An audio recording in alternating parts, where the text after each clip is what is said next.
Good morning friends. Electronic device and circuits subject में आपका स्वागत है। आज का हमारा टॉपिक है आरसी कपल एम्पलीफायर में हाई फ्रिक्वेंसी रिस्पॉन्स जो है वो डाउन क्यों होता है, मतलब हाई फ्रिक्वेंसी रेंज में गेन कम क्यों होता है। तो गेन रिड्यूसेस इन हाई फ्रिक्वेंसी रेंज, उसके रीजंस क्या हैं। उसके रीजन दो होते हैं, एक तो होता है इंटर इलेक्ट्रोड कैपेसिटेंस और एक होता है stray capacitance. Inter electrode capacitance की वजह से क्यों कम होता है और स्ट्रे कैपेसिटेंस की वजह से हाई फ्रिक्वेंसी रेंज में गेन कम क्यों होता है, ये आज हम देखेंगे। तो पहला है इंटर इलेक्ट्रोड कैपेसिटेंस की वजह से कैसे कम होता है। इंटर इलेक्ट्रोड कैपेसिटेंस एक्चुअली होते क्या है, जो आपकी तीन टर्मिनल हैं, बेस, एमीटर और कलेक्टर, उनके बीच में भी कुछ कैपेसिटेंस होते हैं। वो हैं collector to base CBC, base to emitter CBE और कलेक्टर टू एमीटर सीसीई, जो कि इस डायग्राम में दिखाए भी हुए हैं। सीबीई बेस और एमीटर के बीच में है, सीबीसी बेस और कलेक्टर के बीच में है, सीसीई जो है कलेक्टर टू एमीटर के बीच में, मतलब जिस दो टर्मिनल के बीच में उन्हीं के हिसाब से इनके नाम भी हैं। इनकी जो वैल्यू होती है वो काफ़ी कम होती है, लगभग 5 से 20 पिकोफैरेड एक टिपिकल वैल्यू होती है। अब ये यदि इतनी कम है तो यदि हम लो फ्रिक्वेंसी और मिड फ्रिक्वेंसी पे बात करें तो इनकी जो कैपेसिटिव रिएक्टेंस है, मतलब धारतीय प्रतिघात है, x equal to 1/2 pi F C जो है, सी जो है काफ़ी कम है और फ्रिक्वेंसी भी बहुत ज़्यादा नहीं है, कम या मीडियम रेंज में है। तो एफ इंटू सी की वैल्यू जो है कम होगी, इसलिए एक्स जो है काफ़ी हाई होगा, एक्स सी जो है काफ़ी हाई होगा। इसका मतलब जो धारतीय प्रतिघात है, कैपेसिटिव रिएक्टेंस है, ये इम्पीडेंस इनका वो हाई होगा। इसका मतलब ये लो जो है फ्रिक्वेंसी और मिड फ्रिक्वेंसी में ओपन सर्किट की तरह काम करेंगे, मतलब इनका कोई रोल प्ले नहीं होगा, क्योंकि ओपन है तो कोई दिक्कत नहीं है भाई, ये नॉर्मल टर्मिनल है वैसे ही काम कर रहे हैं। आउटपुट में कलेक्टर एमीटर के बीच में, यदि कॉमन एमीटर की बात करें, कॉमन एमीटर एम्पलीफायर, तो एमीटर ग्राउंडेड है, कलेक्टर एमीटर के बीच में जो आउटपुट है वो उस पर कोई फर्क नहीं पड़ेगा, इस कैपेसिटेंस का इसमें कोई ड्रॉप नहीं होगा। ऐसे ही इनपुट साइड में देखें तो बेस मीटर के बीच में कोई ड्रॉप नहीं होगा और बेस और कलेक्टर के बीच में कोई ड्रॉप नहीं होगा।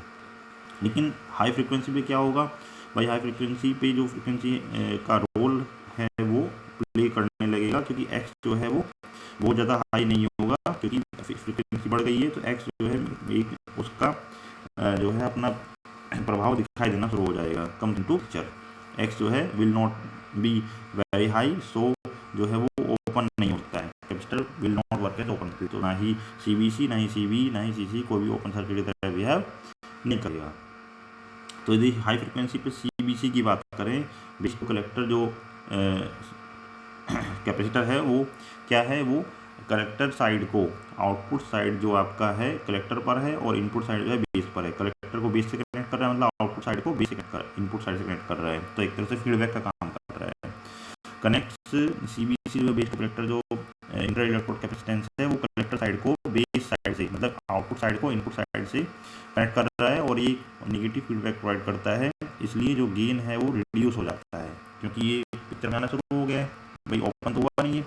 हाई फ्रिक्वेंसी पे लो फ्रिक्वेंसी मिड फ्रिक्वेंसी पे ओपन था, हाई फ्रिक्वेंसी ओपन नहीं है, तो इसका मतलब ये पिक्चर में आना शुरू हो गया, नेगेटिव फीडबैक प्रोवाइड कर रहा है, तो जो गेन है एम्पलीफायर का वो हाई फ्रिक्वेंसी पे रिड्यूस हो जाता है। तो फ्रिक्वेंसी जैसे जैसे और बढ़ेगी वैसे वैसे नेगेटिव फीडबैक और ज़्यादा बढ़ेगा, वैसे वैसे गेन और कम होगा। अब बाकी कैपेसिटेंस की बात कर लेते हैं, सीबीई और सीसीई, मतलब बेस टू एमीटर और कलेक्टर टू एमीटर, ये एक्चुअली पैरेलल में है, बी जो है इनपुट के पैरेलल में है और सी जो है आउटपुट के पैरेलल में है, मतलब शंटिंग इफेक्ट प्रोवाइड कर रहे हैं।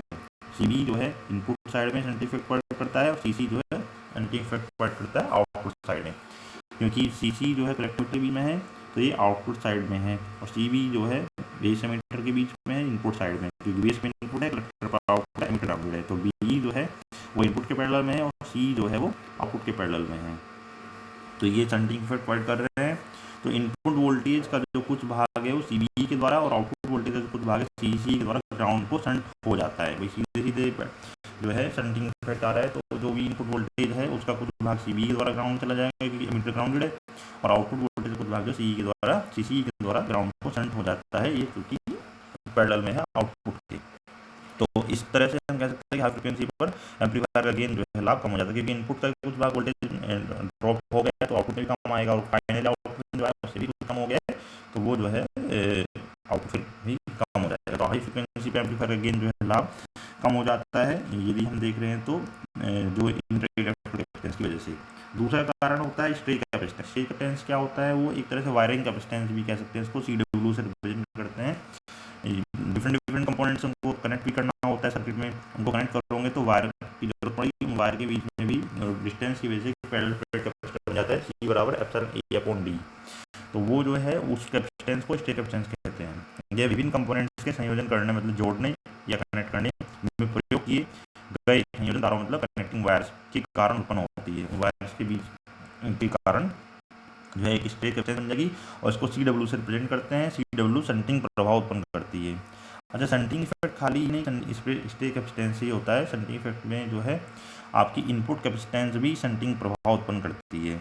सेकेंड स्टेज की मतलब नेक्स्ट स्टेज की इनपुट कैपेसिटेंस, फर्स्ट स्टेज का आउटपुट है उस पर एक सेकेंड स्टेज की इनपुट कैपेसिटेंस भी आएगी, वो भी एक शंटिंग इफेक्ट प्रोवाइड करती है। शंटिंग इफेक्ट एक तरह से आपके शेड्यूल प्रोवाइड कर रही है जो वायरिंग कैपेसिटेंस है और input capacitance of next stage, second stage की इनपुट कैपेसिटेंस भी शंटिंग प्रभाव करती है। तो शंटिंग प्रभाव उत्पन्न करने वाली कुल धारिताएं जो है कौन कौन से बनेंगी, जो इन फर्स्ट स्टेज की आउटपुट पर होंगी। एक तो CW होगी जो वायरिंग कैपेसिटेंस है, CI होगी जो कि इनपुट कैपेसिटेंस है सेकेंड स्टेज की, और CC जो कि आउटपुट पर कलेक्टर मीटर के बीच में इंटर इलेक्ट्रोड कैपेसिटेंस है।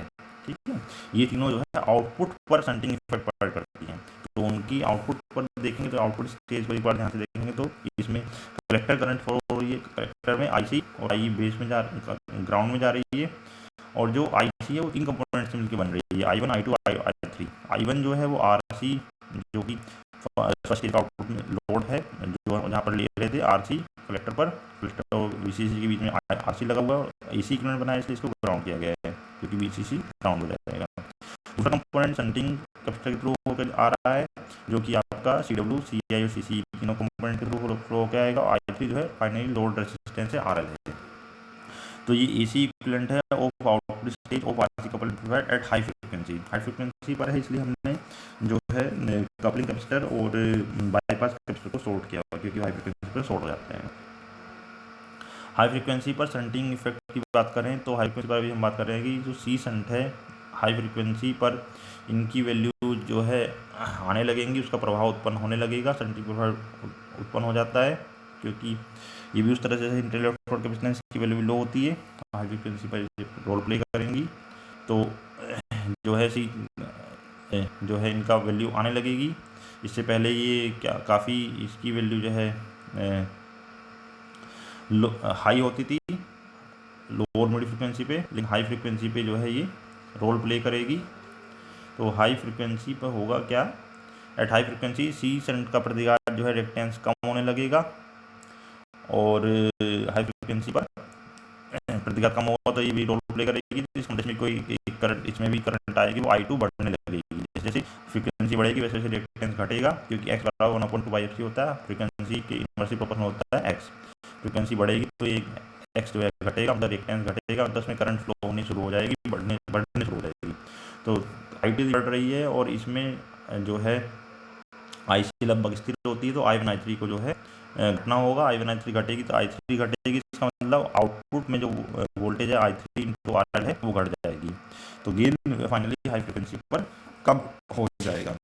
ये जो है हमने देखा कि जो स्ट्रेट कैपेसिटेंस है उसकी वजह से कैसे कम हो रहा है, और इंटर इलेक्ट्रोड कैपेसिटेंस भी है उसमें CC मतलब फाइनली जो शंटिंग इफेक्ट है उसकी वजह से कैसे कम हो रहा है, और इससे पहले हम देखा था इंटर इलेक्ट्रोड कैपेसिटेंस की वजह से कैसे हाई फ्रीक्वेंसी पर गेन कम हो रहा है। Thank you.